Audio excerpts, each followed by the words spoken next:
This is a review of my solution to assignment 2. I have the form up here that starts with assignment 2, and I've left the fields filled in as I demonstrated in the last lesson where I showed you what the assignment description was. Now, you've seen the form. I click the submit button. We get back the form that we saw before in assignment 1, but we get it placed in a division. Likewise here, if I calculate the interest rate, I get that amount shown as being financed at the interest rate, and here's the monthly payment, again within a separate division.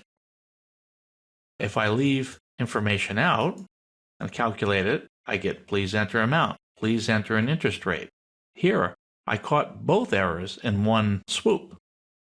Now if I put in some garbage in here and calculate, I show you that the amount entered was not numeric and that the interest rate entered was not numeric. So let's see what this looks like in code. There we go. Here's the code, assignment 2. So now we're going to start with a form. Actually, we're going to start with a page. There are 2 forms in this page. Here's the first div. Now this div doesn't have anything to do with the assignment. It's holding the logo. I've got assignment 2 HTML as being the logo as a link. I made it a link. Why did I do that? Watch this. If I click here and I don't want to hit the back button and I want to get quickly back to the beginning of the page, I'm going to click on this logo. Click on it and I come back with a fresh new page to enter new data. So that was something that you can do like this. You start with an anchor tag, which is essentially a link. Say where you want it to go, back to the HTML file. I gave it a border of 0, so we don't have any lines around it. And instead of words for the link, I used an image tag as a link. There's the King logo JPEG and the alternate text for when the image doesn't display. All right, let's look at the next form. This is in the next division called guest. Guest is the form that we used before for assignment 1, but I've now put it inside this div. Here's the form. I'm calling assignment 2 thank you PHP. In assignment 1, it was called assignment 1 thank you.php.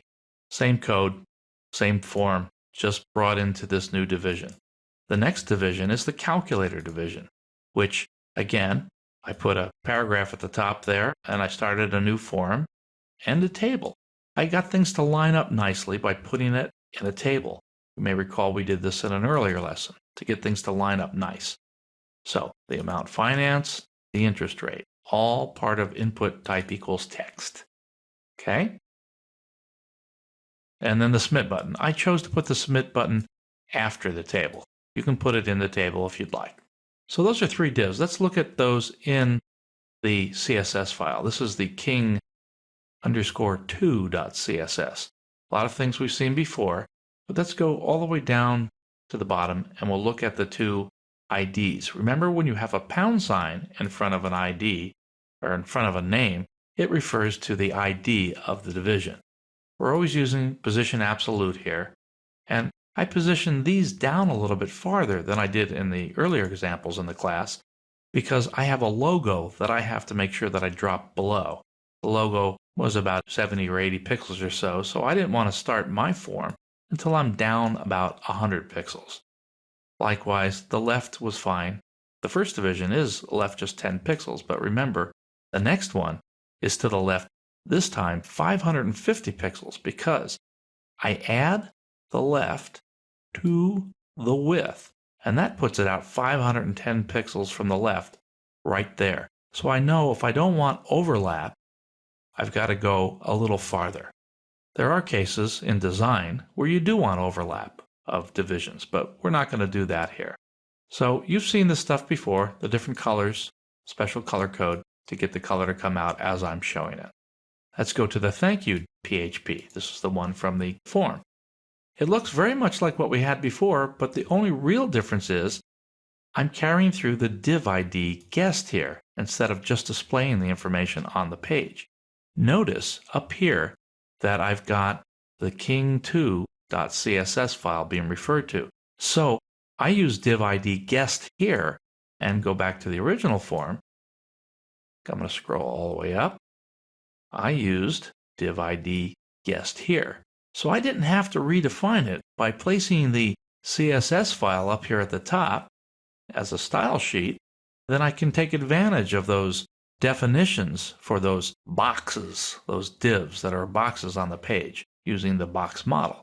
I can use this over and over again just by repeating the ID in both pages.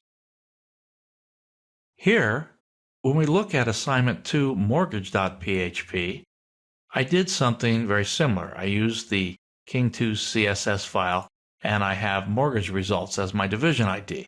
Now, let's take a look at this. Mortgage results are different, though, than mortgage because the div for the mortgage results appears all the way to the left side of the page. Let's go look at that again, just to be sure. On the assignment 2 page, scrolling all the way down, I called it div ID calculator. But in the mortgage 2 PHP, I didn't use the calculator div again. Let's go all the way down. I used the mortgage results div, which put the results all the way to the left side of the page. If I'm losing you here, I'll take you back to the form really quick. Here's the information. Calculate, and you can see that I'm using this over here for the div. It's not where it originally appeared, so I couldn't repeat it. Now, what I did in the page, let me take you to the top of the page. I have the logo, and then I have some PHP where I'm just getting the information together. I'm getting the amount financed, the interest rate, and now I'm doing the validations. This is very similar to what you saw before, but I did something a little bit different. I kept them in a special variable called message. I didn't print them as soon as I saw them. In an earlier lesson, I printed a message as soon as I found it, and I got right out of the page. So here's another way to do that where you can collect all of your error messages and then print them near the end of the process. So $MSG is blank and the error count is set to 0 before we start this process. So I check to see if it's empty, the amount financed, and if it is, I add. The dot equals is like saying $message equals $message plus this stuff. Not a true plus, but appended text. This will add this text to the $message. I've got a break. I've got the span. I put in front of it error message because I've got some CSS for error message. Let's go look at that real quick. It says color red. So I want my error messages to be color red. Now when I use a dot like this with the word error message, that says that I'm going to use a class. It's been a little while since we've covered that, but we did go over it earlier. So class, error message, and the span. And now I bump up the error count by 1. This is a little shortcut. When you have a plus plus after a variable name, it's the same thing as saying add 1 to this error count and update its value with that new value of being upped by 1. Here we're checking to make sure the field, if it's not numeric, that's an error. We add to the error count. We add to the error message. We concatenate this error message on there. And we go through the interest rate and we do a similar kind of thing. So now we get down to the end. We're going to do our calculations, or near the end, doing the interest rate. I'm taking that whole number that was entered and I'm dividing by 100 so I can get this expressed properly as a percentage for mathematics. I'm making it 0.052 for 5.2. And now I have an interest for the calculation. I do the amount financed by the interest for the calculation and then divide that by 12. That gives me the monthly payment. Now, the monthly payment, I want to look nice.